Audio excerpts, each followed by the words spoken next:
Comme chaque année, une cérémonie s'est donc tenue à la date du 8 mai en France, sous l'Arc de Triomphe, en présence du chef de l'État. Une date historique qui marque la fin de la Seconde Guerre mondiale en Europe.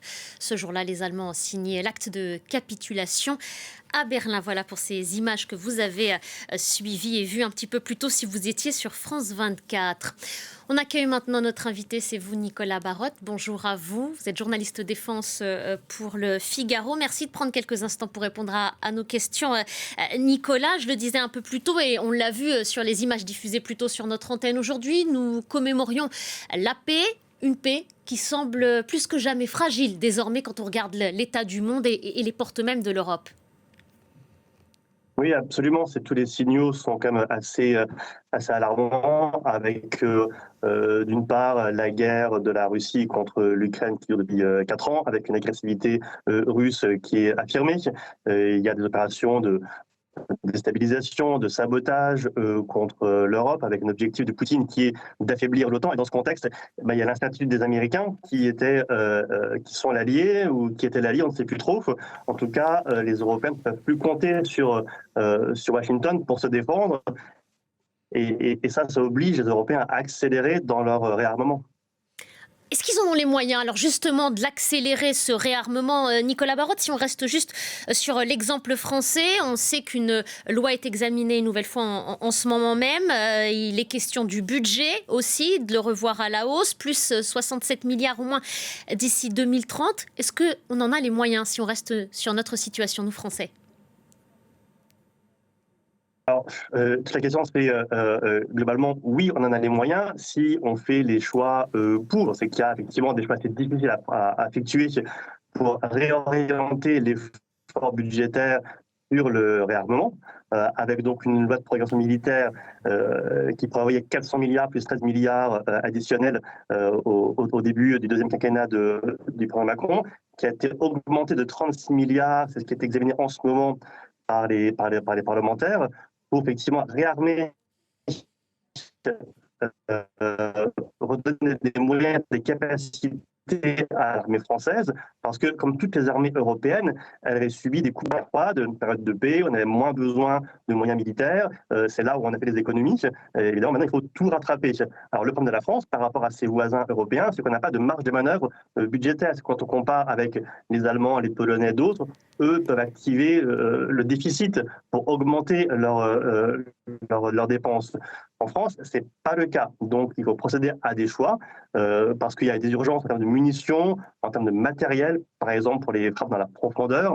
C'est toutes ces choses qui seront nécessaires pour décourager une agression de la Russie. Donc, si je vous suis bien, il faut aussi montrer une force de dissuasion pour pouvoir être crédible? Absolument. C'est que jusqu'à présent, l'OTAN, les Européens, pensaient que leur seule alliance était suffisamment crédible pour décourager un adversaire.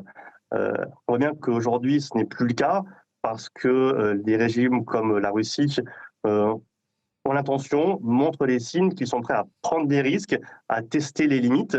On a bien vu l'année dernière avec les incursions de drones dans l'espace aérien européen.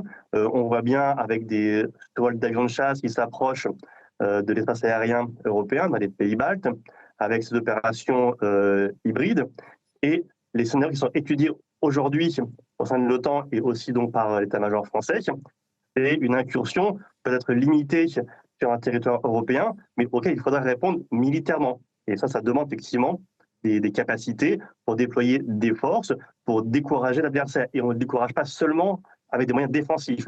Il faut aussi être capable de montrer qu'on est prêt à mener la guerre. Parce que ça, le doute existentiel des Européens, seront-ils prêts à se défendre ou préféreront-ils négocier un mauvais compromis? La ministre des Armées, Nicolas Barotte, Catherine Vautrin, disait cette semaine que la France devait se préparer à ce qui vient. Qu'est-ce qui vient? Est-ce que la menace aujourd'hui, on peut considérer qu'elle est imminente? Quand on écoute le chef d'état-major des armées, général Mondon, lui a parlé de 3-4 ans. Donc oui, c'est imminent, c'est peu de choses. Et ça viendrait d'où? De la Russie? On pense à la Russie précisément?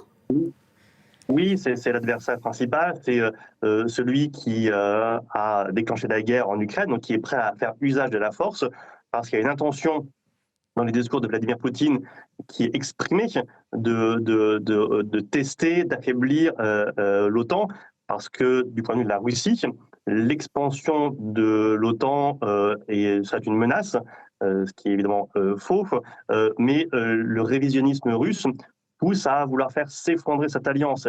Et donc ce qu'il cherche, c'est l'affaiblissement politique et militaire de cette coalition qui assurait la paix en Europe depuis la fin de Ah, la pardon, Seconde Guerre mondiale.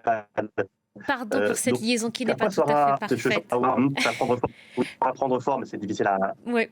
Pardon, Pardon. on vous entend. Non, non, non, ce n'est pas vous. On a malheureusement, manifestement, un petit problème technique. La liaison n'est pas tout à fait parfaite, mais en tout cas, on saisit l'essentiel de votre message. On parlait de l'OTAN à l'instant et de son affaiblissement. Nicolas Barotte, est-ce qu'aujourd'hui, on est dans une situation où on prédit de manière indéniable la fin de l'OTAN? Si c'est oui, comment est-ce que les Européens doivent se réorganiser? Est-ce que chaque État va faire cavalier seul, si vous me passez l'expression? Est-ce qu'ils ont tout intérêt à mettre aussi leurs forces en commun? Est-ce que c'est envisageable?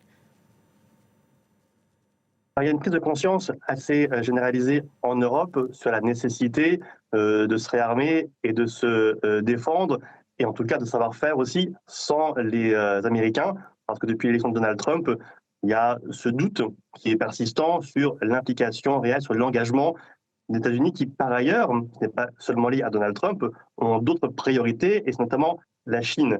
Et donc les Américains disent depuis des années et des années, bien avant Trump, qu'ils ne pourront pas être partout. Et donc les Européens doivent aussi assumer leur propre défense. Donc il y a une prise de conscience généralisée.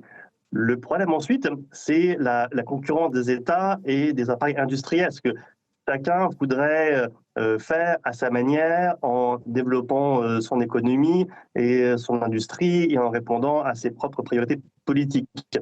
Donc l'harmonisation est compliquée à faire. Ce qui est sûr, c'est que tout ça devra se faire, quoi qu'il en soit, au sein de l'OTAN. C'est qu'on ne va pas réinventer une coalition. On ne va pas réinventer une organisation. Même si l'Union européenne prévoit de l'assistance militaire, les structures de l'OTAN, elles persisteront. Donc les Européens doivent seulement réinvestir ces structures, prendre des positions notamment de commandement, se doter aussi des moyens qui leur manquent, comme du transport logistique, du renseignement, du cyber, des capacités aussi à commander. C'est très pratique, mais quand on veut pouvoir se défendre contre un adversaire comme la Russie, il ne faut pas seulement des chars et des avions, mais il faut aussi avoir des moyens de gérer une coalition et d'organiser, de mettre en œuvre des forces militaires. Et ça manque aux Européens. Merci beaucoup, Nicolas Barotte. Merci d'avoir pris le temps de répondre à nos questions sur France 24. Je rappelle qu'on peut aussi vous lire dans les colonnes du Figaro. Merci beaucoup.